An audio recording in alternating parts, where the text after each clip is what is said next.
Hi, today for the Xiaomi 13 Lite and I'll show you the fingerprint scanner test on this device.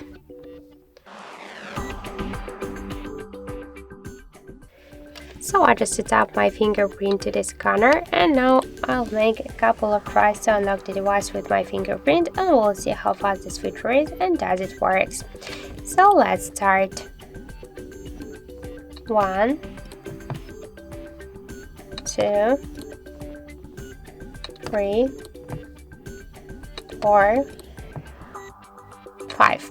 So as we can see, the fingerprint scanner works here fast and correct, and we'll just unlock the device less than in 1 second. This is the good result for the fingerprint unlock method. I just suggest you to try it, but forget that just to unlock your device successfully, you should hold for a while your fingerprint scanner, because with a simple touch you just have no chance to unlock the device successfully. That's why hold a little bit longer and after that you'll unlock your device successfully.